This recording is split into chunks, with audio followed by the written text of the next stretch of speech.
Bun venit! Astăzi intrăm într-un subiect care, sincer, cred că macină orice părinte, indiferent de generație sau cultură. E lupta aceea continuă, într-o zi ești prea moale și copilul pare că preia controlul, a doua zi simți că ai fost prea dur și te macină vinovăția. Pare aproape imposibil să găsești calea de mijloc, acel echilibru perfect între fermitate și blândețe. Iar sursele pe care le analizăm azi propun o soluție, dar, sincer, una care sună destul de paradoxal pentru urechile noastre moderne. Ele vorbesc despre o metodă numită frica amestecată cu blândețe, pentru a disciplina, dar în același timp avertizează foarte clar să nu folosim pedepse corporale în mod repetat, pentru că asta l-ar face pe copil să ajungă să disprețuiască disciplina. Deci, cum împaci frica cu blândeța fără să ajungi la metode pe care azi le considerăm poate depășite? Asta e întrebarea centrală. O întrebare excelentă. Și pentru a încerca să răspundem, ne scufundăm într-un material neașteptat. Vorbim de scrierile pedagogice ale Sfântului Ioan Gură de Aur, un autor care a trăit în secolul al IV-lea. Deci e o prăpastie uriașă în timp. Da, aproape 1700 de ani între lumea lui și a noastră. Provocarea, și cred că asta e partea fascinantă, este să vedem dacă un sfânt din Antichitatea târzie chiar ne poate învăța ceva util. Ceva relevant, da. Despre crizele de furie ale unui copil în 2024. Ce încercăm să facem, de fapt, e să vedem ce putem fura de aici, ce idei practice și principii atemporale putem extrage. Vom vorbi despre rolul autorității, despre de ce e vital să poți spune nu, despre cum să gestionezi pedeapsa și, cel mai important, care e scopul final al educației. Dincolo de note bune și un job respectabil.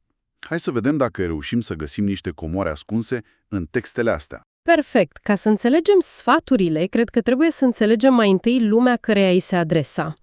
Sursele descriu societatea din Antiohia secolului IV, unde părinții erau, se pare, obsedați de succesul material al copiilor. Cariera, avere, un statut social bun, astea erau prioritățile. Textele le numesc iubirea de bani și iubirea de slavă deșartă. Și sună incredibil de familiar, nu-i așa? Păi da. Poate că nu mai folosim termenii ăștia, dar presiunea pentru performanță școlară, 10 de activități extrașcolare, admiterea la liceu corect. E aceeași mărie cu altă pălărie. Exact. E o paralelă izbitoare. Iar în contextul ăsta, avertismentul Sfântului Ioan este de o duritate care te șochează. El spune că a neglija formarea sufletească a copilului în favoarea acestor ambiții materiale este o formă de ucidere de prunci. Wow! Da. E un limbaj extrem de puternic. Pentru el, miza nu era să crești un bun manager sau un avocat de succes, ci să modelezi un caracter. Scopul suprem era crearea a ceea ce el numește o statuie vie sau o icoană însuflețită. Responsabilitatea părintelui devine astfel imensă, aproape sacră. Nu e vorba doar de a-i asigura copilului un viitor, ci de a-i sculpta sufletul. Ucidere de prunci. Asta pune o presiune absolut uriașă pe umerii părinților. Mai ales că o altă analogie puternică din texte spune că sufletul copilului este ca o ceară moale. Orice imprim pe el la o vârstă fragedă, bun sau rău, se întărește și devine permanent, ca o pecete. Practic, ce spun sursele e că nu ai voie să greșești în primii ani, pentru că totul e decisiv. E copleșitor. Este. Și cred că autorul era conștient de asta. Nu cred că ideea era să inducă panică, ci mai degrabă un simț al urgenței. E un apel la conștientizare. Nu amâna formarea caracterului pentru adolescență, crezând că acum e doar o perioadă de joacă. Corect. Fundația se toarnă acum. Nu e despre a fi un părinte perfect, fără greșeală, ci despre a fi un părinte prezent și intenționat, care înțelege că fiecare interacțiune, fiecare limită pusă sau nepusă, lasă o urmă pe acea ceară moare. Exact. Ok, înțeleg filosofia din spate, miza uriașă de care vorbește. Dar cum arată asta într-o zi de marți, când copilul de 4 ani face o criză în supermarket pentru că vrea o ciocolată? Cum aplici concret viziunea asta grandioasă? Am citit în surse o idee care m-a frapat. Se spune că a-i face copilului pe plac mereu e de fapt profund dăunător. Asta contravine multor idei moderne despre gentle parenting, care pun accent pe validarea dorințelor copilului. Sigur, logica este una pe termen lung. Sursele spun că satisfacerea fiecărei dorințe, a fiecărui capriciu, îl transformă pe copil într-un mic tiran egoist, care va fi în cele din urmă profund nefericit. De ce? Pentru că viața nu funcționează așa. Exact. Pentru că viața reală nu se va plia niciodată pe toate dorințele lui. Un copil care nu a auzit niciodată nu, va fi un adult incapabil să gestioneze frustrarea, refuzul, eșecul. Iar analogia pe care o folosește Sfântul Ioan aici e genială. El compară părintele prea permisiv cu cineva care, deși are copilul bolnav și febril, îi dă dulciuri și băuturi reci în loc de medicamente amare. Doar ca să nu-l mai audă plângând. Exact. Doar ca să nu-l audă plângând. Adică e mai ușor pe termen scurt, evident copilul va fi fericit să primească o acadea în loc de sirop de tuse. Formă de lașitate din partea părintelui, care alege confortul lui imediat în detrimentul sănătății pe termen lung a copilului. Fundamentul nuului, necesar, este așadar dragostea lucidă. Este o decizie bazată pe ce știi tu, ca adult, că este benefic pentru el. Nu pe ce simte el că vrea în acel moment? Corect. Și e interesant că o sursă modernă citată în materialele noastre, un pediatru, Mark Bertin, spune exact același lucru în limbaj contemporan. Că a spune nu și a impune limite clare sunt esențiale pentru a clădi autocontrolul și reziliența emoțională. Bun, nu e necesar, am înțeles, dar cum îl impui? Aici ajungem la partea cea mai controversată din surse. Ideea asta de teamă. Sincer, când am citit prima dată, mi s-a părut un pic medieval. Cum adică să-ți educi copilul prin teamă? În secolul 21 vorbim despre atașament securizant, despre încredere. Cuvântul teamă în relația părinte-copil sună ca o alarmă de incendiu. Ai perfectă dreptate. Sună contraintuitiv. Și cred că e esențial să definim ce înseamnă teamă în contextul ăsta și mai ales ce nu înseamnă. Nu înseamnă teroare, nu înseamnă un copil care tremură când intră părintele în cameră. Perspectiva autorului este una surprinzător de pragmatică, aproape psihologică. El este categoric împotriva bătăii continue. De ce? Pentru că, spune el, are un efect paradoxal. Îl obișnuiește pe copil cu ea, pedeapsa devine banală, își pierde efectul și, în final, copilul va învăța să disprețuiască bătaia. În acel moment, părintele a rămas fără instrumente, iar copilul a pierdut respectul pentru orice formă de disciplină. Ok, deci bătaia constantă e contraproductivă, înțeleg. Dar fraza aia cheie, să se teamă de bătaie, dar să nu o primească, sună ca un joc periculos de poker. Pare că mergi pe sârmă. Cum te asiguri că această teamă constructivă nu devine pur și simplu o anxietate pentru copil? Unde e linia fină dintre respectul pentru o limită și a fi pur și simplu speriat de propriul părinte? Aici e toată arta. Linia este extrem de fină și se menține prin două lucruri: credibilitate și echilibru. Amenințarea cu o consecință trebuie să fie credibilă, nu o vorbă goală pe care o repezi de 10 ori fără să se întâmple nimic. Da. Copilul trebuie să înțeleagă că există un punct final, o limită absolută. Textele descriu această teamă ca fiind un foc plin de putere ce arde toți spinii pornirilor greșite. Dar și aici e punctul crucial. Focul ăsta nu trebuie lăsat să ardă necontrolat. Un citat esențial din surse spune: când vei vedea că teama are bune rezultate, fii blând. Firea omenească are nevoie și de blândețe. Deci nu e o stare permanentă de frică, ci un fel de gard de protecție. Copilul trebuie să știe că există o limită, o consecință reală, dar în 99% din timp trăiește într-un mediu de blândețe și iubire. Exact. Frica este frâul, nu biciul. O folosești doar ca să oprești calul înainte să cadă în prăpastie.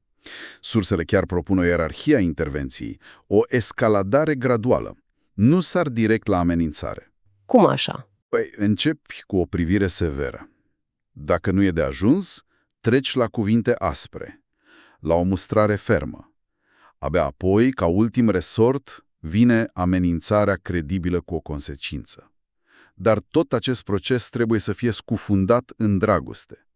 Copilul, chiar și când e certat, trebuie să simtă în adâncul lui că mustrarea vine din grijă, nu din furie sau din dorința părintelui de a-și vărsa nervii. Ok, deci am vorbit mult despre ce să faci după ce copilul a depășit o limită. dar sursele spun ceva și despre prevenție, nu? Despre cum să eviți pe cât posibil să ajungi în situațiile astea limită. Absolut. De fapt, în viziunea asta, pedeapsa și amenințarea sunt, în cel mai bun caz, instrumente secundare de urgență. Cel mai puternic mijloc de educație este de departe exemplul personal al părinților. Așa. Există un citat extraordinar de direct. Cum poate tatăl să-și învețe pe alții să-și înfrâneze patima când el însuși nu a învățat să se înfrâneze? Adică nu poți cere copilului tău calm și răbdare țipând la el. Nu. Nu poți să-i predici despre onestitate și să te audă mințind la telefon. Copiii au un detector de ipocrizie incredibil de fin. Inconsecvența subminează din start orice autoritate ai încercat să construiești. Și am mai găsit o idee care mi s-a părut incredibil de avansată, aproape terapeutică. Conceptul de a nu suprima emoțiile negative, ci de a le redirecționa. Exemplu dat în surse, cel cu mânia, e fantastic. În loc să-i spui copilului nu fi furios, ce sugerează autorul? Sugerează ceva mult mai subtil și mai înțelept. Îl învață practic să-și folosească mânia în mod constructiv. Sfatul concret este, atunci când ei înși sunt nedreptățiți, să rabde și să nu se mânie. Când însă văd că altul este nedreptățit, să intervină curajos și să îl apere prin mijloacele potrivite. E o lecție profundă. Da. Practic, îi spui, nu-ți folosi energia asta ca să te plângi de ce ți se întâmplă ție. Folosește-o ca să lupți pentru dreptatea altora. O pasiune potențial destructivă, cum e furia, este transformată într-o forță pentru curaj moral și justiție. Nu o anihilezi, ci o educi. Adică transformi o problemă într-o superputere. În loc să ai un copil mereu furios pe lume, crești un viitor apărător al celor slabi. E genial! Și după toată tensiunea asta, o ceartă, o mostrare, o lecție despre mânie, ce se întâmplă? Cum se repară relația? Cum se închide cercul? Aici vine, poate, cel mai frumos și mai important detaliu din toate sursele. După un moment de disciplinare, după ce ai corectat copilul, recomandarea este explicită și plină de căldură. Textul spune că trebuie să-i dăm multe sărutări și să-l strângem la piept ca să-i arătăm marea noastră dragoste. Ah, ce frumos! Acest gest fizic, această reconfirmare a afecțiunii necondiționate, este esențial. El îi transmite copilului mesajul fundamental. Am fost supărat pe fapta ta, dar te iubesc pe tine necondiționat. Relația noastră este mai puternică decât orice greșeală. Deci gestul ăsta vindecă orice ruptură. Da, și reasigură copilului că baza existenței lui, iubirea părintelui, este solidă și de nezdruncinat. Deci, recunosc că am intrat în discuția asta un pic sceptică, un sfânt din secolul IV care ne dă sfaturi de parenting. Suna rețetă pentru niște idei complet depășite. Dar ce am descoperit e o abordare mult mai nuanțată și surprinzător de aplicabilă azi. Mesajul pe care îl iau eu de aici este că marea provocare nu e să alegi ori ești un părinte strict, ori ești unul blând. Adevărata artă este să înveți să dansezi între cele două, să le combini cu înțelepciune adaptându-le la fiecare moment și la fiecare copil. Exact. O sinteză finală ar fi asta. Scopul disciplinei, în viziunea acestor texte, nu este obediența, de dragul ei, ci cultivarea unei lumi interioare bogate și puternice în copil. E vorba despre autocontrol, despre virtute, despre capacitatea de a face alegeri corecte când tu nu vei mai fi lângă el. Teama de care se vorbește nu e teroare, ci un instrument de protecție, ca o schelă care sprijină o clădire în construcție. Iar blândețea este cimentul, hrana. Ceea ce construiește, de fapt. Da, tot ceea ce îi permite structurii să crească și să devină solidă. Autoritatea părintelui este în esență un sprijin temporal menit să ajute la construirea unei catedrale interioare care să reziste de-a lungul întregii vieți. Și la final, ca de obicei, lăsăm o întrebare pentru reflecție, inspirată chiar de analogia centrală a surselor. Părinții sunt descriși în mod repetat ca niște sculptori care făruiesc icoane însuflețite sau statui vii. Asta ridică o întrebare finală, cred eu, pentru oricine are responsabilitatea de a crește un copil. Dacă ești un sculptor, care este imaginea finală pe care încerci să o creezi? Și, poate mai important, în procesul ăsta, folosești doar dalta și ciocanul pentru a îndepărta ce e în plus sau îți amintești să folosești și instrumentele fine, de șlefuit, pentru a scoate la lumină și a desăvârși opera de artă care se află deja în interior?